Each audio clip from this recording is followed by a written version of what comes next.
5 ng hapon hanggang alas 6 ng gabi. Pinoy Scientist, KBP Best Science and Technology Radio Program. Pinoy Scientist, dito sa Radyo Agila.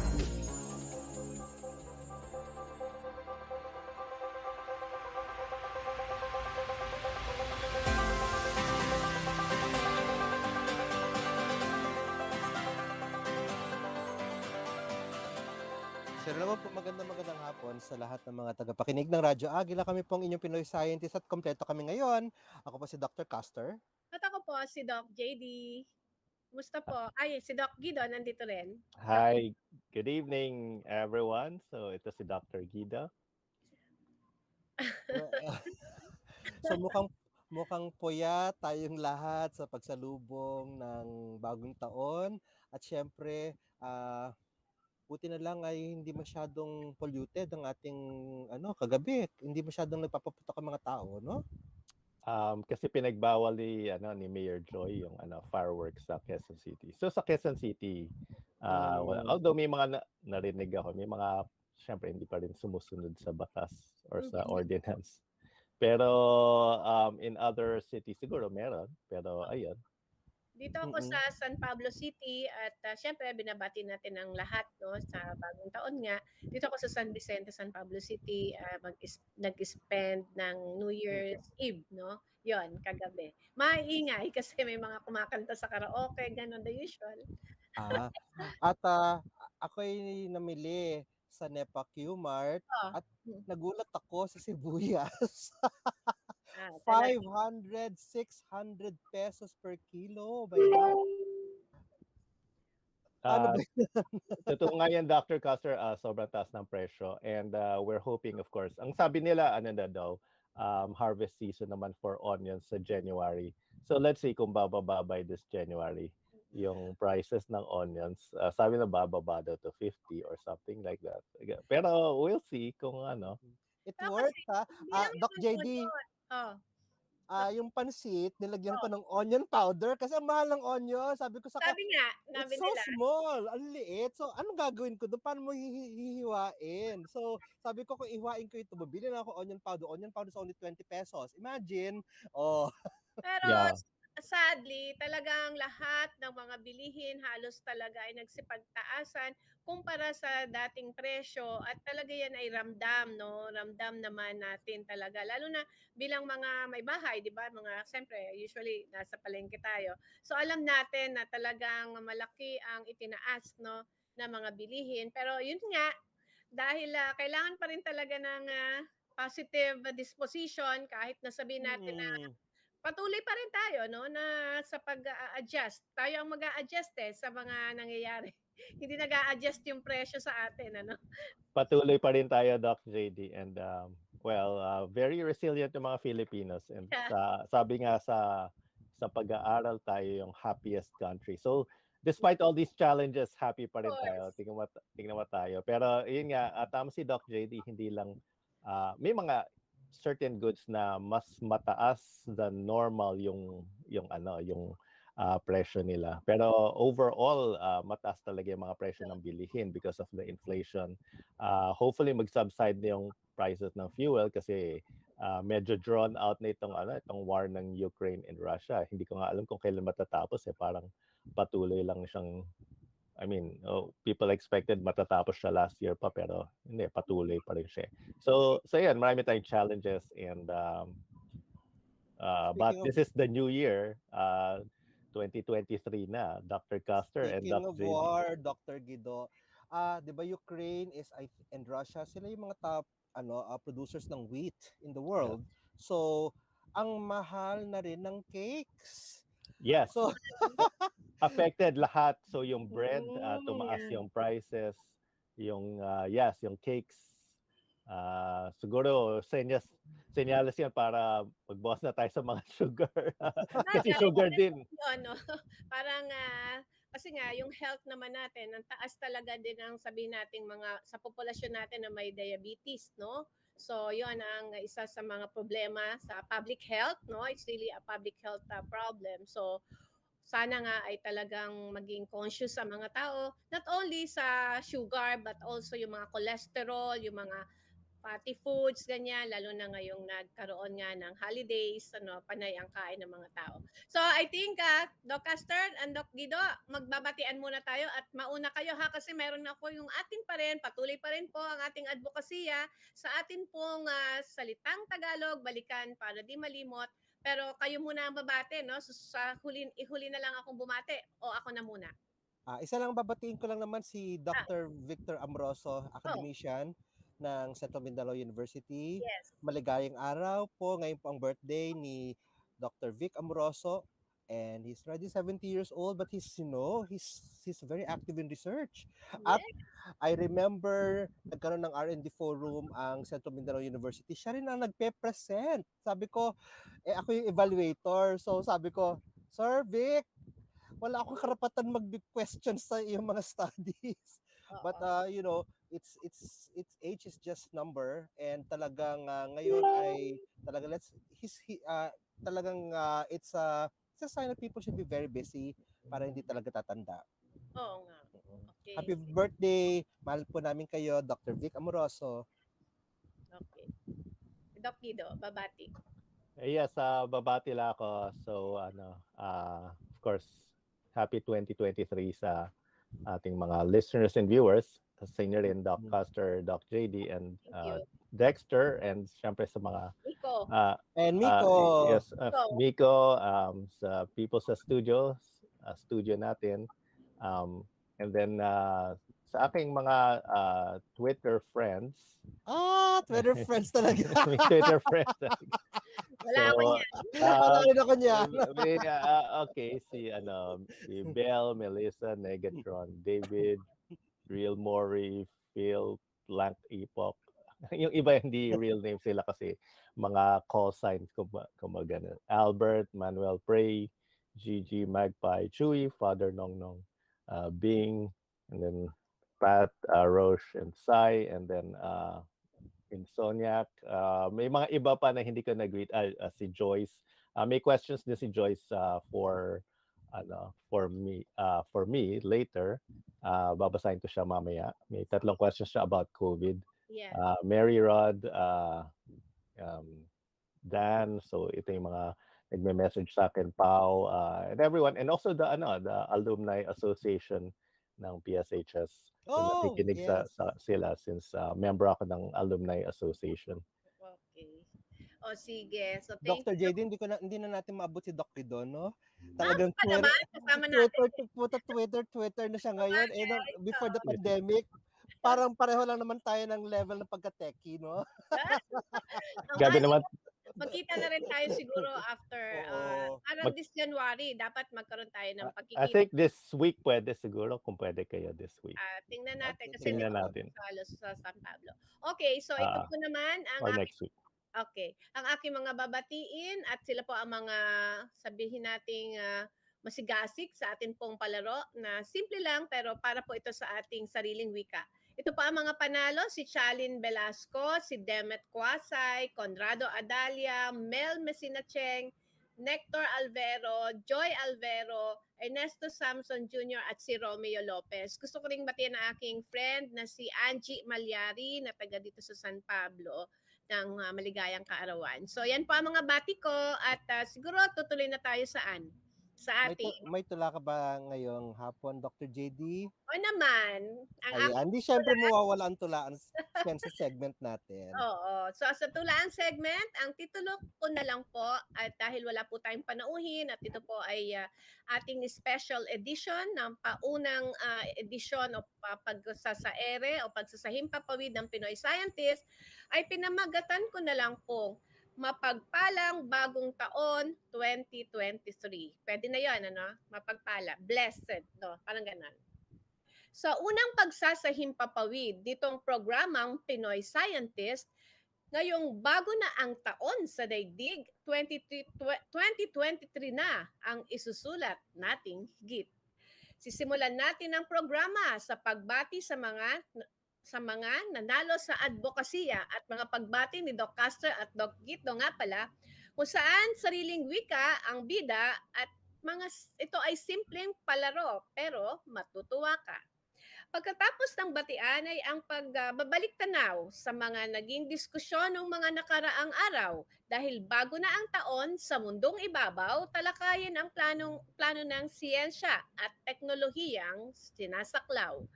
Bukod sa magiging diskusyon, magbibigay din ng kaunting impormasyon tungkol sa COVID-19 sa nasyon para maintindihan ang sitwasyon. Sa huli, tunay na pagpapala sa atin na ang bagong taon ay salubungin.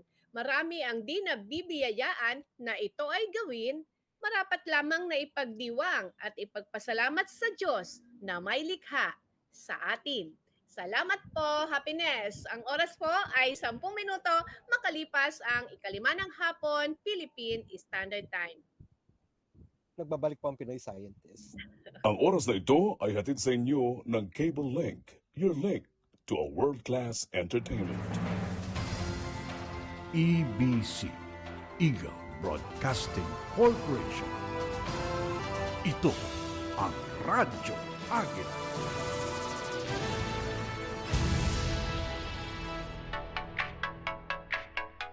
Ang paglalakad ay isang simpleng uri ng exercise. Pwedeng gawin patungo man sa trabaho, school, palengke, pag-akyat o pagbaba sa hagdan.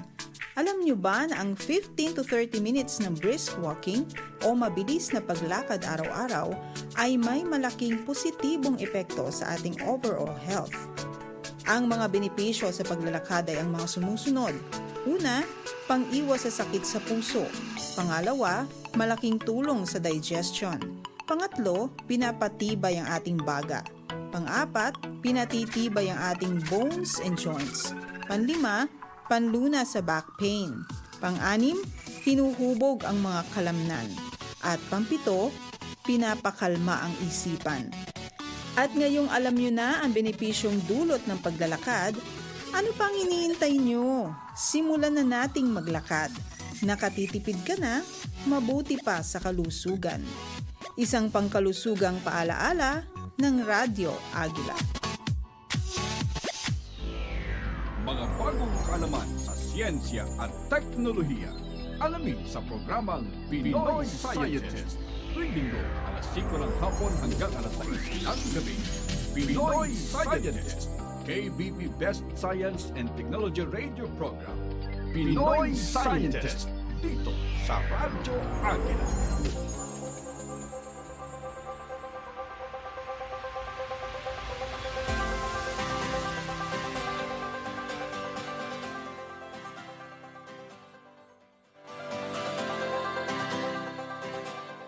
Nagbabalik ang Pinoy Scientist sa Radyo Agila, DZEC, 1062 Mega Manila. So, January 1st, 5:12 p.m.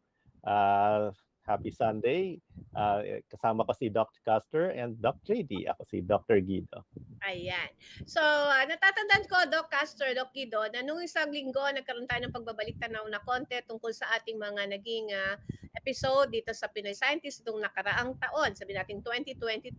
Ay dahil hindi natin nakasama si Doc Guido, siguro kailangan natin siya. Tanungin natin si Doc Guido kung kumusta naman yung naging Octa-R for the year. Oo. Sige. Since I'm on the spot, ito, gagamitin ko na yung panahon para dagdagan pa yung mga babatiin ko. Pasensya na kasi marami pa akong hindi na si John Steven, DJ Joey, Joyce, Piloso Potasio, Franel, Ron Mian, Dr. Jonah, Urayon, Kulasa Girl Black Cyborg, Marianne, Mom Kia, Mr. Clean, si Wawam. And then of course yung mga kasama ko sa sina Dr. Tony Leachon, si Dr. Michael T, si Dr. Ted Herbosa, Dr. Nina Gloriani, si Dr. Maricar Limpin, so si Joey Concepcion. Mga kasama namin sa group, maraming salamat din sa pagsasama. May mga iba pa kami kasama, si Dr. Benjamin Ko, of course si Professor Ranjit Rai, si Dr. Jean Solante. Ilan doon na-interview ko over last year, si Dr. Solante and si Dr. Michael T. Yeah. Hopefully may interview ko yung ating bagong UP president over the next year, si Attorney G. Jill. Try kong ma-convince siya Menes. kung pwede Oh, ko I'm ma-interview. sorry, Gigil Jimenez? Yeah, new UP president. Gigil Jimenez? He Yes, was, okay, he kasama ko was yun. he He's was a a friend. student regent before. Yeah, Yes, and magkasama kami sa student organization Alternative Student Action. All right. ayan. He's the new UP president? Yes, he's the new UP Oh president. my So gosh. it was a close fight, but in the end, he prevailed. So Sinong kalaban ni Gigil? Si Fidel? yeah, tsaka si Dindo Sanchez, Okay. former chancellor ng UPLB. And ayun. So well, hopefully we'll get some other people to guest sa show natin. There will be a call for chancellor din sa UP Diliman early this year.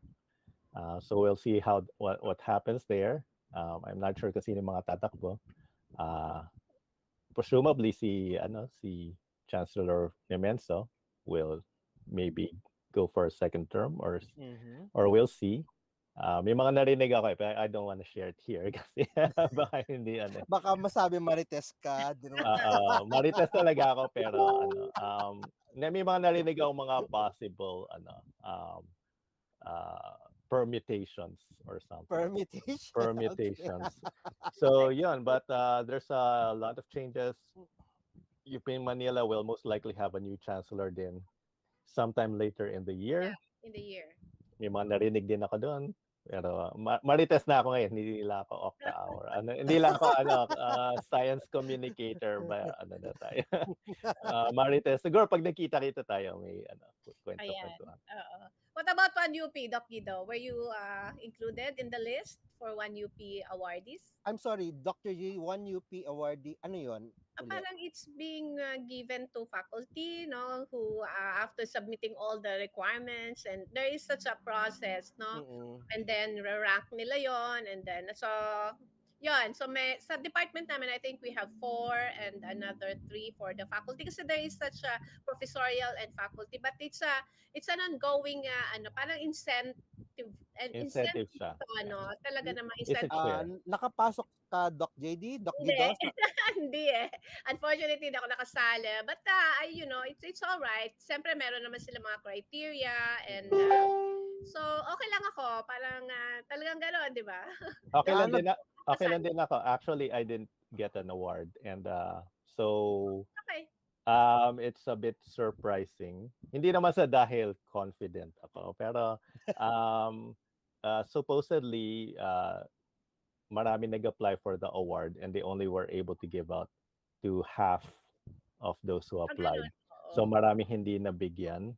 But I think they will find ways siguro naman, I think they will find a way because I don't want to preempt things. So, yeah. may kasunod.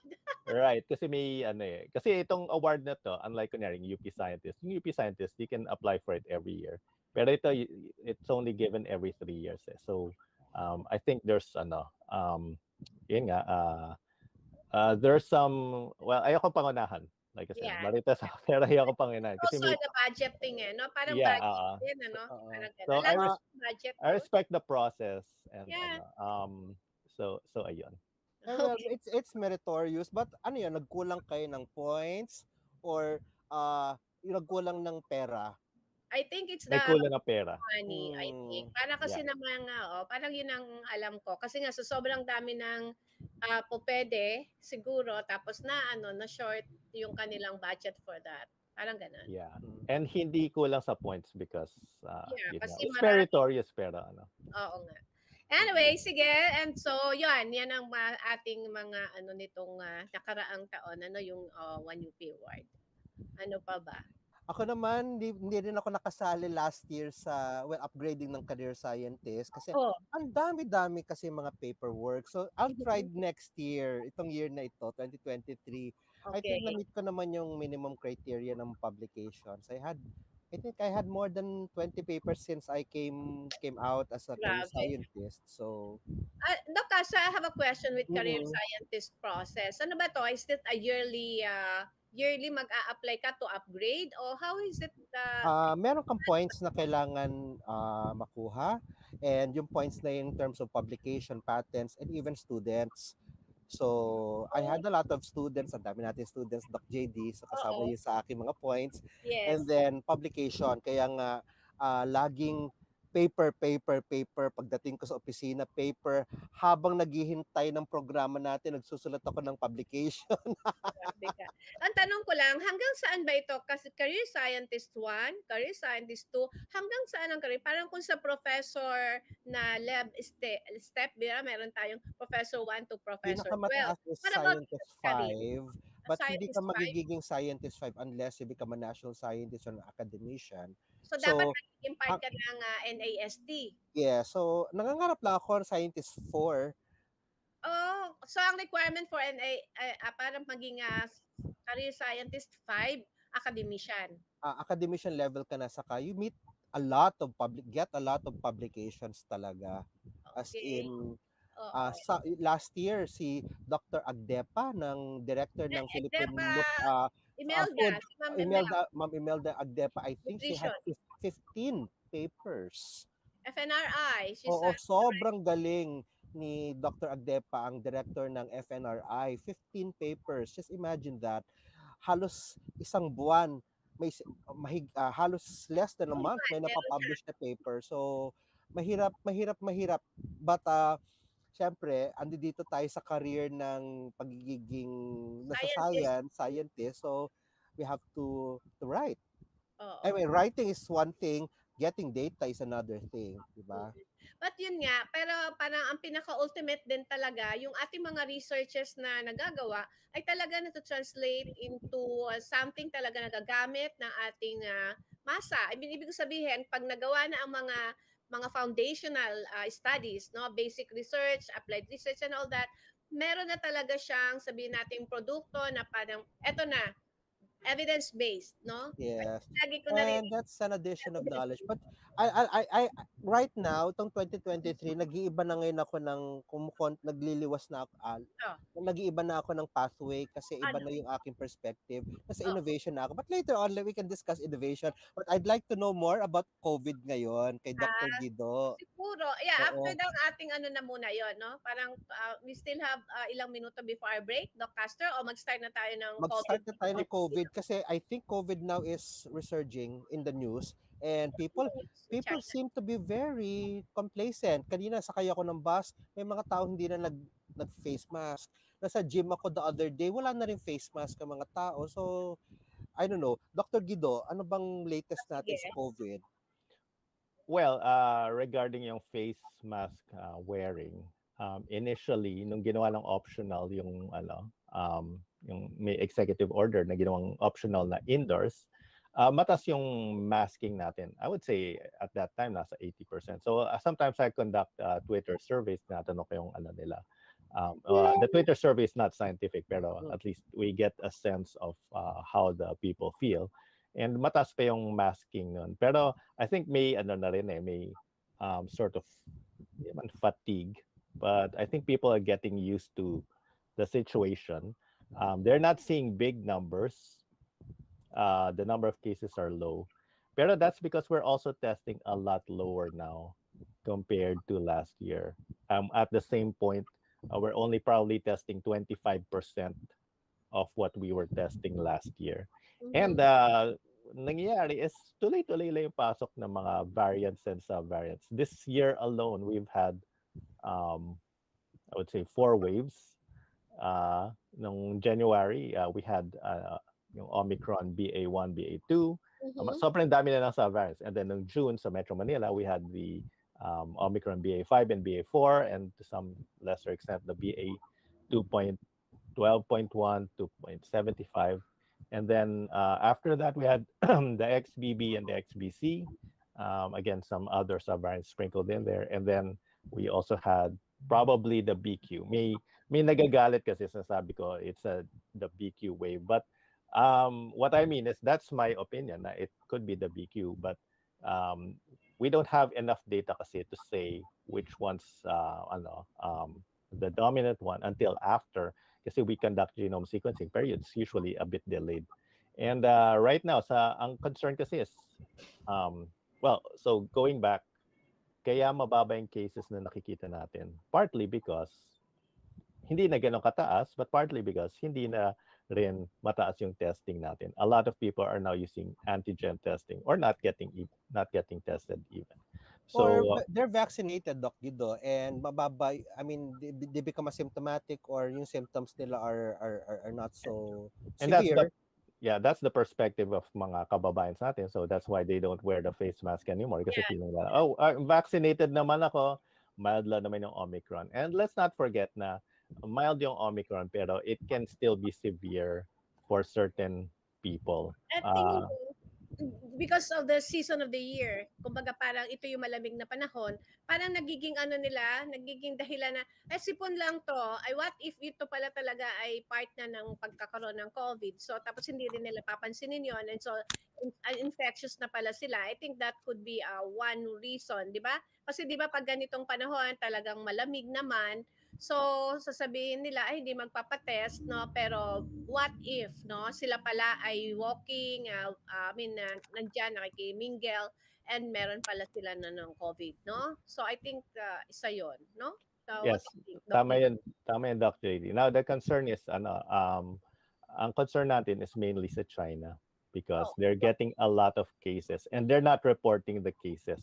Again, They're deliberately not reporting it. And when I looked at the numbers sa official numbers, I go, oh, what's the concern? Ang baba lang pala, like 5,000 cases. But the truth is, unreported.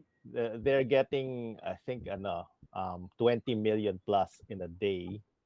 And they got about 300 million in 1 week. That's like almost 20% of their population, like 300 million in 1 week. 300 million cases. wow. That's almost 3 times our population. So Hindi daw i-restrict, ano? Ang nakita ko sa news, no, na parang hindi pa i-restrict ang pag-enter ng mga galing doon, no? Sa Ako ating sa palagay ko dapat, I mean, we should learn our lesson. It's the sooner that we come up with the restrictions, the better. Mas mahaba ang oras natin bago pumasok yung virus, right?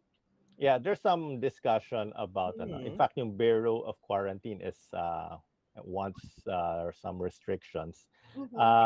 Yung restrictions naman won't come in mandatory quarantine. The restrictions, if ever there will be, it will just be testing prior to departure. And kung positive ka, then you might have to quarantine. If you're negative, then wala, no quarantine. So of course, the restrictions won't be as restrictive as in the past years kasi malaking effect nito sa ating, not just sa tourism but also sa sa travel natin, and when people have to they crowd up airports when people have to get tests there or get these papers out. So medyo maluwag na, pero many countries including the US and Japan have required testing from travelers from China. So yun yung position ng iba na bakit hindi tayo but of course, yes. Meron talong lang ako kasi I experienced having me tested just a few days ago. Kasi nga, pag ka magkaka-enter sa hospital, parang kinakailangan ka magpa-antigen test, no? And I paid 770 for that. Ganun ba kamahal talaga ang mga test? Tapos, ang kasi, hindi ako nagpapatest because wala naman talaga akong mga symptoms na kahit nagkaroon ng mga COVID and ano. So parang itong aking nose, parang sabihin na natin na, what is that? Parang hindi nakakaranas nung swab na ganon. And then when I was swabbed, ang sakit, masakit ba talaga dapat yon? I mean, it's really is unpleasant. Parang mabili, is there such a way na para siya gentle naman sana, no? Or siguro, is it about the skill of someone who's getting, taking the test, or nagpa-process ng pag-ano. Kasi talagang nagulat ako and then I can't help, bakit ang sakit? Ganun ba talaga? I mean, when you are swabbing. So anyway, that's my personal experience. Though 770 nga yung payment, no? I don't have any comparison if it is the right amount or what. Basta lang, curious lang din ako na ganun pala kamahal. So what if wala ka namang ganong kalaking pera, no? Yeah, I will answer those questions.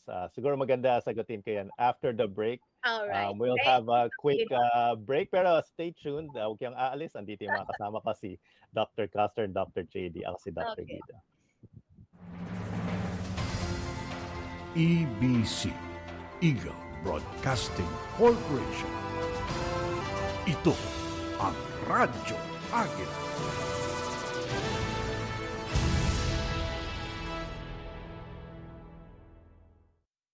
Handa ka na ba sa parating na bagyo, baha, lindol at iba pang uri ng sakuna? Huwag magpahuli. Alamin ang mangyayari. Maging alisto, maging alerto. Eagle Nightwatch. Subaybayan tuwing alas 10 hanggang alas 12 gabi-gabi. Kasama ang buong pwersa ng Radyo Agila Reporter, ang tunay na serbisyo publiko. Walang pahinga, walang pagod. Magbabantay, maglilingkod. Eagle Nightwatch.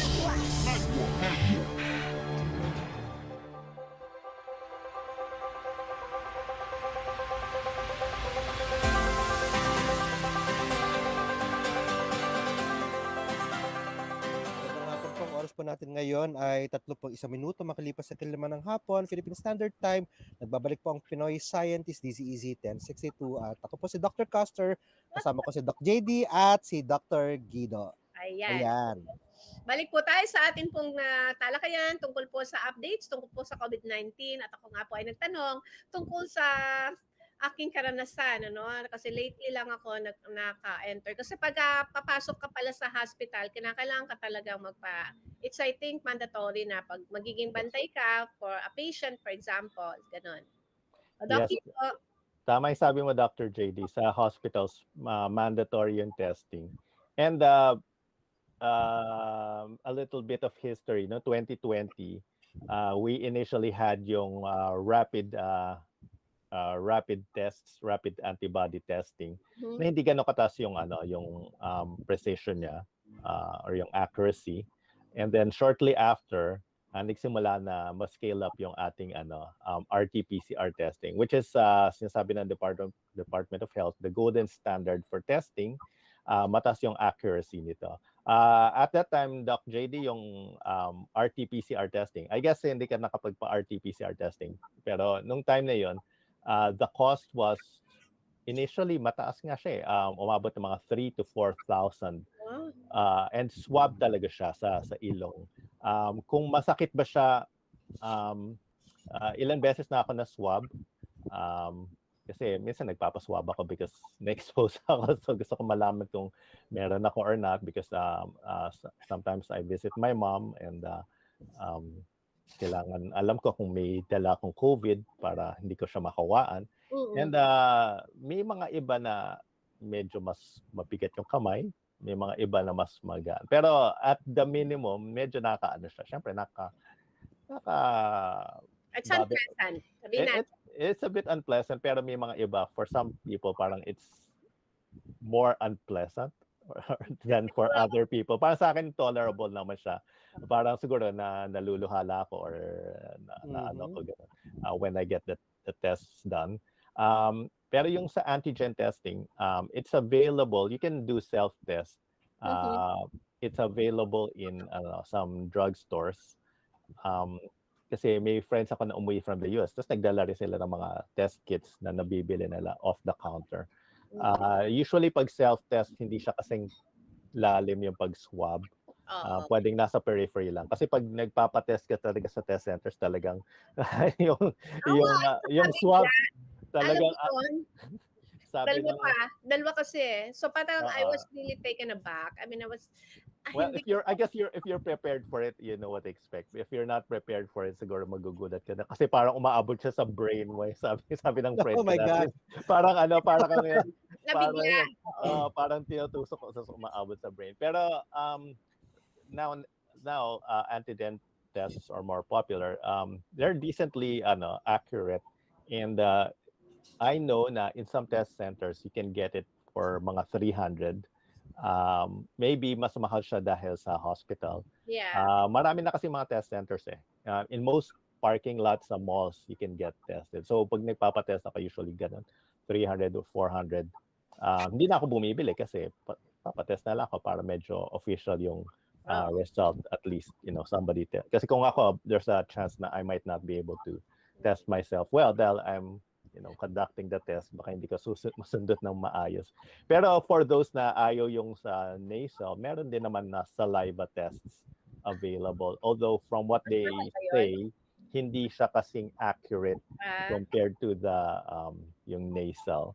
So that answers the questions. Thank you. May additional questions ako, if you don't mind. Ito from Joyce, who's a friend and a listener. What are the indicators of COVID wave and how long does a wave last? So these are very good questions. Paano natin masasabi yung wave? Usually yung wave, we would know once there's a significant increase in infections already. Pero ngayon, since the number of cases is low, usually although we see an increase in cases, parang the change is not so large, pero we still notice the increase. So lately, I've been tracking the increases through the positivity rate. Ngayon, may mga hindi naniniwala sa positivity rate. Sabi, mas konting tinetest natin, so hindi na accurate yung positivity rate. I would imagine that the positivity rate is the most accurate if we're testing enough, kasi yung positivity rate para lang naman siya survey. So you don't have to ask every person. In the same way, you don't have to test every person. You just test a sample, and then from the sample, makikita mo kung ano yung percentage, and then you can project that. Remember, yung positivity rate, hindi naman siya positivity rate sa population. It's the positivity rate of those presumably with symptoms. So yung population positivity rate, we can also infer that from the positivity rate. So kunyari ngayon, yung 7-day average ng positivity rate sa Metro Manila is about 9.8%. For a so almost 10%, bumababa naman siya. And for a population positivity rate, this would translate to about 2% to sige nga, paki-explain mo kung 2% o 10% of the population. Parang ganon. Ano yung 10% na testing positivity rate, nag-test sila ng 100 people and 10 would be positive. 10 out of every 100. Pero sa population, if you go out, it's likely na 2 out of 100, kasi 2%. Bababa.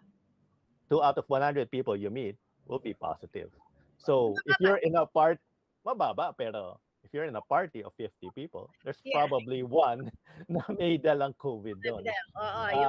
So thankfully, malakas naman yung ating wall of immunity. So even though there's probably COVID cases walking around, hindi tayo ganun ka-affected. And that's why yung mga ibang tao, and let's not be complacent just because we see other people. Minsan yung ibang tao, baka hindi sila face mask because kakagaling lang nila ng COVID, so malakas pa yung immunity nila against COVID.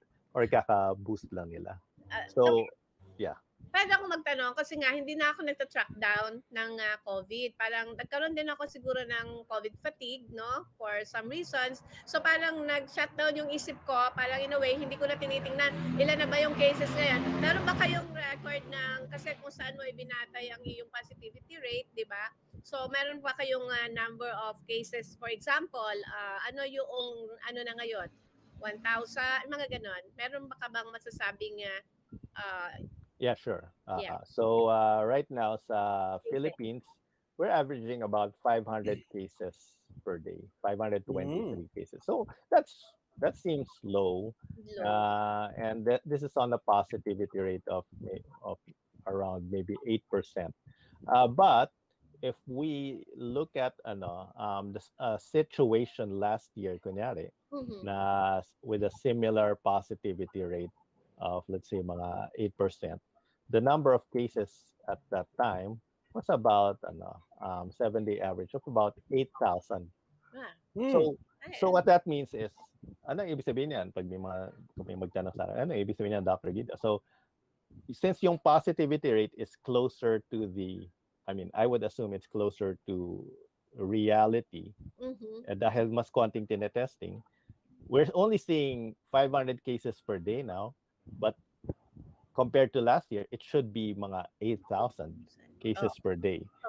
But people would be more alarmed if they're hearing, oh, we have 8,000 cases per day. But because they're hearing, oh, we only have 500 cases per day, less alarmed yung mga tao or magiging complacent. Ay, konti lang naman yung cases. But I think it's really more like 8,000 cases per day because a lot of people now are not using are not using RT-PCR testing. They're using antigen testing. So cases are not as low as we think they are. It's not that high and it's not alarming kasi the hospitals are not threatened kasi most cases are mild. So I will sing it ko yung second question ni Joyce. How long does a wave last? This is also a good question. It depends on the subvariant. And noong January this year, last year pala, sorry. It's already January. Last year, yung first Omicron, it only lasted 2 months. Pero typically, it lasts mga, I would say 2 to 4 months. Usually nga mga 3 to 4 months. Yung Delta wave lasted about 4 months. So we can see the waves in the positivity rate. And then last question was, masasabi ba na pababa na ang new cases sa Metro Manila ay isang indikasyon na gradual nang humihina ang virus or dahil hindi na nagpapatest ang mga tao? Bumababa ngayon because ang hypothesis pa rin namin, and I know some will disagree kasi yung position ng iba is nagkakaroon ng waves because of waning immunity, which is possible din naman talaga, nagkakaroon ng waning immunity. Hypothesis namin talaga is each wave is driven by a new subvariant. Kaya nga, bawat wave na sinabi ko, noong 2022, may naka-assign na variant or subvariant doon. And going back to China, yung mga ibang tao, they're concerned that there might be another wave. So hindi dahil may wave lang sa China, magkaka-wave dito. It's because there might be a new subvariant. And right now sa China, minomonitor din, this is the BF7. And then sa US, meron din silang minomonitor na bago sa an XBB 1.5. So sobrang dami na doctor na. It's probably more, I think, maybe more than 100. I wouldn't be surprised kung 1,000 variants na yung lumabas ng Omicron. These are all Omicron. The good news is they're usually mild naman for vaccinated people, for those who have the immunity. Kahit na makuha mo ulit, it's going to be mild. Pero again, what we're protecting are the seniors and those with comorbidities. Kasi sa kanila, they can be severe. And yung pinakamataas na fatality rate, nasa elderly. And Doc Guido, si Doc JD medyo may COVID fatigue. Ikaw ba hindi ka ba COVID fatigue sa ginagawa mo? Kasi puro numbers, and then this has been going on for years already. And almost every day, dati talagang minamatyagan mo yung mga statistics. Hindi ka na ba napapagod? Well, in a way, nakapahinga na ako because noong 2020 and 2021, I was You're on all this. over. I was doing this really. I was really doing this full time. Na parang every day, I work the numbers. Ngayon, I'm doing it sparingly na lang. And sometimes people ask me, bakit ka pa nagmo-monitor? Wala naman pumapansin. Sure, I know, wala lang. It's not an issue anymore. Only 9% of Filipinos say na COVID is an urgent national concern according sa survey namin. So 1 out of 10 na lang ang concerned sa COVID. So bakit ko pa siya minomonitor? Well, firstly, because if I don't do it, nobody else will. Yes. Yeah. That's right. I have that's a vocation natin yan as scientists, 'di ba? Right. Kahit hindi ibigay sa iyo yung trabaho, Yes. nararamdaman mo na kailangan mong gawin kasi walang ibang gagawa kundi ikaw. Okay. Yes, and ako na yung go-to person when there's right. concern, they ask me. And monitoring is important naman. Kahit naman, I mean, if I had numbers for flu, for ASF, I would monitor these numbers and report may question them. ako ha. Hindi mo lang ipaubaya kay AI? Sa artificial intelligence? Oo, para hindi ka na masyadong, para you can have a life? Have a life? Well, I have a life naman, pero yung okay. pag-post sa Twitter, kunyari, sana kung pwedeng AI na lang magpo-post. Pero there's some human aspect to it. So, And yun nga, and when I hear people, kasi, sometimes I meet people and when they tell me na malaki ang natulong ko sa kanila, it gives me a sense of, I'm doing the right thing. ano, Marami ako natulungan, sabi nila na, they they were they were aware of the situation dahil yeah. sa akin. Saka yung mga armo, yung mga kung anong mga technical term na napaintindi mo sa masa. Ngayon ang tanong ko, Yes. lift na yung state of calamity sa COVID? Na-lift na ba, Doc Guido? Because yung hindi na talaga siya, kasi 'di ba may ganong status na before, 'di ba nasa state of calamity tayo under ng COVID pandemic. So, na-lift na ba 'yan ng ating bagong administrasyon? O may balita ka na ba or what? Well, as of the latest, yung state of calamity should expire December 31. Ayun. Oh. And then the president doesn't want to renew it. The DOH is recommending that it be renewed. Now, may white paper ako, which means it's not a full research paper, but it's just a short study. It shows na the number of deaths we're seeing sa COVID is roughly comparable to the number of flu deaths. Ngayon, if we're talking about endemicity, it's a technical term. So I don't want to claim na I'm the authority na sinasabi ko. Sabi ni Dr. Gida, endemic na. I'm not saying that, just as a disclaimer. Yeah. Kasi baka may maapakan na naman ako mga paa and may mga magagalit na Alam ko yan, Doc Guido. Hindi ka Alam ko naman yan. hindi ka naman doctor para magsabi From na pandemic, ang magiging status is from pandemic, meaning talagang full-blown, parang gano'n, and then to endemic. Parang ganun ba yun? Is that a status that you are Endemic, di ba? Endemic yung mga species. like Andito flu. na siya. Wag, Yeah, nandito na. Pero hindi na natin siya mawawala. Hindi Para na siyang na puto, siya di ba?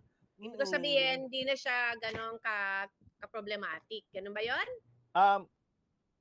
Yung problematic is a different aspect of it. So ang sinasabi lang natin, at least ako, ang sinasabi ko is the prevalence. And I want to be precise kasi I usually get misquoted and stuff. So I always try to be as precise as possible. Even when I make pronouncements, may nagsasabi, nag-predict ka ng surge this December, wala namang surge or nung ano. Sabi ko, hindi ako nag-predict ng surge. Sabi ko, I predicted an increase in cases because I'm well aware na konti lang nagpapatest. So I won't see the surge na 10,000 cases and the other Ano na rin yun? institutions. Increase na rin, nag-surge. Well, Mini-surge. it's a mini surge. I predicted the mini surge. So yung sa endemic, to be precise, ang sinasabi ko is the number of deaths sa COVID sa Philippines is comparable in the same order as the number of deaths for flu.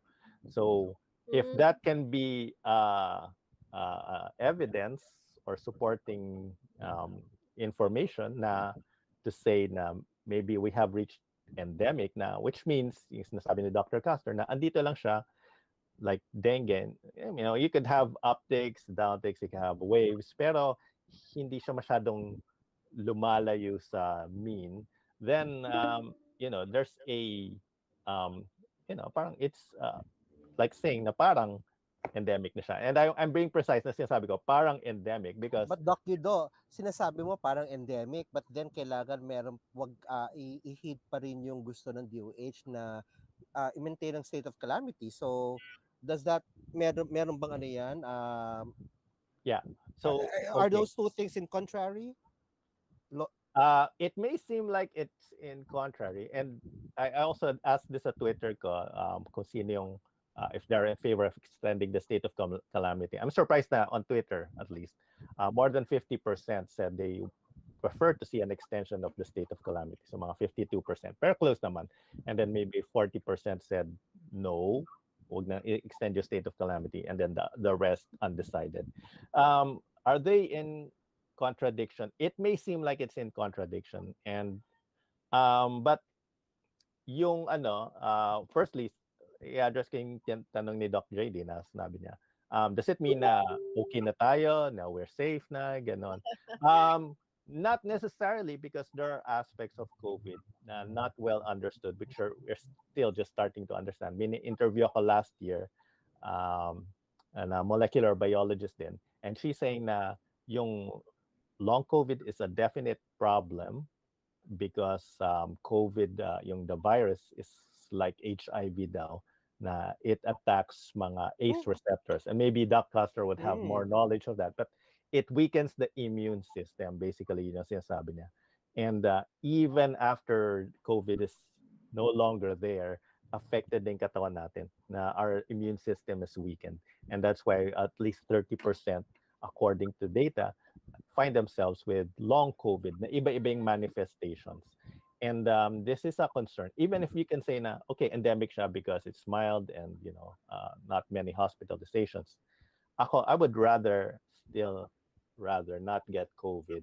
But of course, we can find ways naman to protect ourselves, make our immunity stronger, mag-mask tayo, ganon, which is optional. Regarding yung tanong ni Doc Custer, kung if it's aligned ba yung, kunyari, the numbers say na mukhang parang endemic siya, why should we extend the state of calamity? Essentially, parang normal na rin naman tayo eh. What is the use of the state of calamity? So from the perspective of the DOH, it's for the vaccines.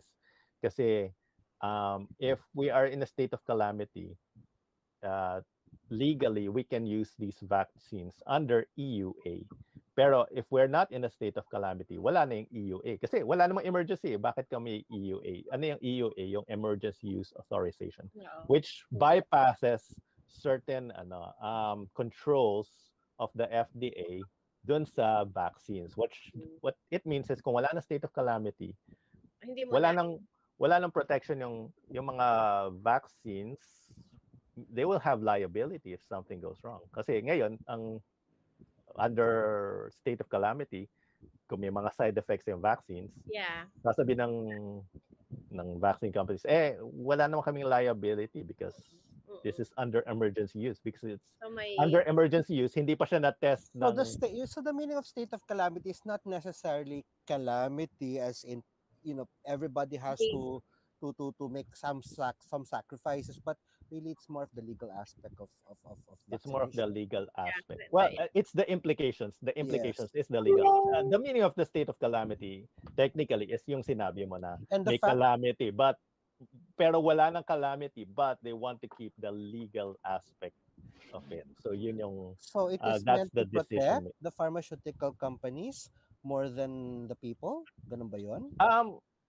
I'd like to think it's not the case na they want the EUA so they can continue to administer the vaccines. Pero at the same time, I don't see anything wrong. Ako lang, just my opinion, na kung wala na yung EUA, so that the pharmaceutical companies can apply for yung tinatawag nilang Certificate of Product Registration, which means under commercial use na sila. Pero pag wala na state of calamity, for sure, hindi na libre itong mga vaccines. They will be, just like in the US, if you go to the US, you can buy vaccines like any other commodity. Kailangan talaga state of calamity pa rin kasi papasok pa yung bivalent vaccines. So kunyari, wala na state of calamity, tapos pumasok yung bivalent vaccines, for ano na siya?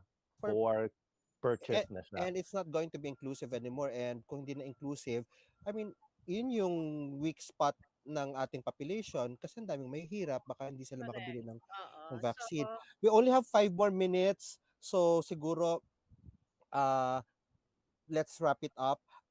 Ako naman, for my 2023, I'm thinking of getting into innovation in the arts for the episodes. So no more space tech, ganon ba? Hindi na ako magsi-space tech. Kasi nag-aaral ako ngayon sa AIM and ang laki ng impact talaga ng innovation para sa ating ekonomiya. And that's what we need. People who think as innovators, entrepreneurs. At the same time, people who think like artists the way sina Steve Jobs. If you think like artists, you'll be able to create new innovations and envision a better future. So that's what I want. More like visionaries, actually. Yes. Like Steve Jobs and Elon Musk. Ang aking magiging new program Arte Agham. Ayun. Arts, thinking like an artist as a scientist. Alright. Ang ako naman po, sa akin naman po, patuloy pa rin po ako sa akin pong Makatang Siyentita. Ang ating pong pag-uusapan, lalo na po sa second Sunday, yun po ang aking schedule ay tungkol po sa biodiversity at kapaligiran, kalusugan pa rin po. Ganun pa rin po medyo ang format ko sa akin pong episode. Ayan po. At patuloy pa rin ang tula-tulaan po natin. Dokida? Ako naman ganun rin, more or less patuloy rin yung pag-invite natin sa mga experts. So I'll try to get some mga different experts from different areas or different fields. I'm hoping na next Sunday si isang suki ko rin, si Dr. Mylene Cayetano, who I've Si reconnected. Maylene. So we'll Yes. see kung bumaba na yung because she monitors yung pollution natin. Mm-mm. Ang isang naging naging, let's say, benefit, hindi naman, pero over the past 2 years na nakita natin is bumaba yung pollution natin. So hopefully we can see that wala masyado nagpaputok itong at least sa Quezon City wala masyado. So baka wala yung pollution. So ayun, and then we'll try to get other insights as well. Pero may pandemic fatigue na kayo, pero ako meron ako hindi yung fatigue, pero syempre I like to get reconnected with people, 'di ba, nung before noong 2020 naman lagi tayo nagkikita. So hopefully magkita tayo pating studio, makadaan tayo sa minsan. I don't know kung babalik na tayo sa studio, pero at least we can have something and then share it with others. Yeah. Right, At that's syempre, right. salamat kila Kuya Jonas, kila Kuya Eric, yan dyan sa studio. Minsan kasi nakakalimutan ko rin sila kapag kismo sa At akin. syempre, lagi tayo magpasalamat sa ating station manager, si Kanay Yes, si Sandoval, Sir. who has been with us, supporting us from the very start ng Pinoy At Scientist. sa lahat Maraming po salamat po. tumatangkilik po ng ating pong programa. Kami po ay taus-puso nagpapasalamat sa inyo. Patuloy po kaming mga ngalap na mga impormasyon tungkol sa siyensya at teknolohiya, inobasyon, arte, sining, lahat pong yan para po sa ating kaunlaran. So yan po ang aking parang pangbagong taong pananalita. Ganon. Docaster and Dokida. At magkita-kita naman po tayo sa susunod na linggo dito lang po sa programa na kung saan ang sensya ang buhay. Salamat po. Happiness. Happiness.